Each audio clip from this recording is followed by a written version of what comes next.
Did America's tariff war just backfire and China is winning the gold game? Let's try to break this down plain and simple because you deserve the real story, not the smoke and mirrors. All right, guys, let's dive in.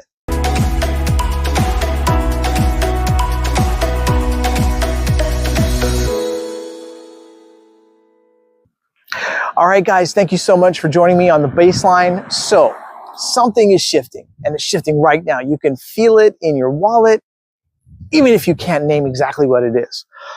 Prices climbing higher, paychecks stretched thinner, and behind it all is a government pretending it's making you stronger while quietly draining you dry. So what's the truth here? Here's the truth. The so-called tariff war was supposed to protect American jobs. But what's happening instead? It's like we're setting our houses on fire just to kill flies. And we are the ones stuck paying for the water hose.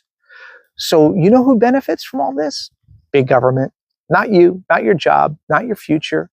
And if you're thinking, well, wait, I thought tariffs made us stronger. Well, if you're asking that question, then you're already ahead of 90% of the country because you're awake enough to see through this smoke that's right in front of us. Now, the average United States tariff rate today is hovering between 18 and 20%, the highest in maybe 100 years.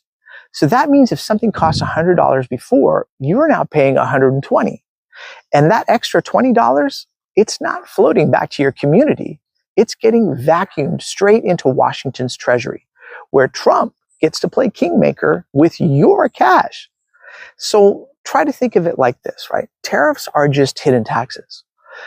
Imagine you're at the grocery store buying eggs, and then suddenly the cashier says, hey, that's going to be an extra 20%. But don't worry, we're going to send it to Scott Besson's piggy bank. So that's not patriotism, right? That's just pickpocketing. Now, what's happening around us? Like industries are collapsing under this pressure. Manufacturing payrolls, well, they're down 100,000 in a year. Just in August, another 12,000 jobs are gone. We're talking about autos, electronics, computer making, all bleeding out. Now, why? Because they're importing raw materials at 20 to 30% and then trying to sell it to broke consumers. It's like trying to fill a leaky bucket. It's just impossible. Now, here's the crazy thing about it, right? China is scooping up cheap commodities from Russia. That means they make cheaper goods, grab more market share, while American exporters watch their customer base evaporate. Now, meanwhile, the White House spin is like as if tariffs are tax cuts somehow. And that's like saying a root canal is a spa treatment. It's just ridiculous on its face. And then the clown show appears, right? Trump's team slaps a 93.5 tariff on Chinese graphite. 93, don't forget the 0.5%.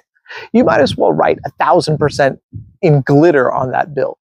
That's like telling Tesla, hey, you wanted to make EV batteries? Cool. Just triple your costs and pray. And then comes the reversal. Suddenly, exemptions for graphite, tungsten, uranium, even gold bullion. It's like watching a chef serve a burnt steak, sprinkle parsley on it, and then say, see, it's fixed.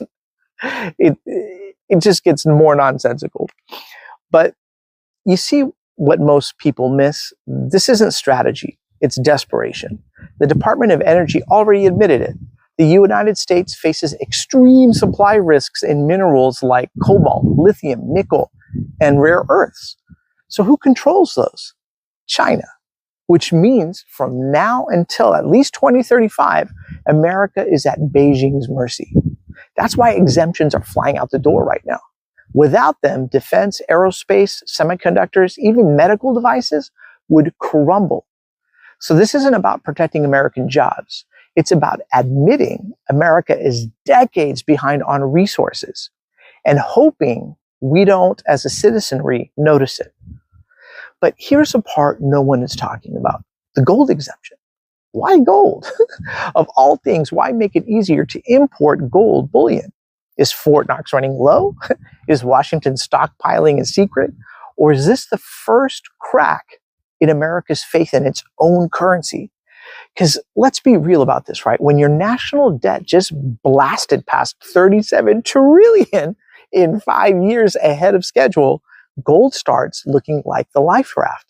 And Goldman Sachs is already whispering numbers like $4,000 an ounce by 2026, 5,000 if Trump keeps pushing the Fed around.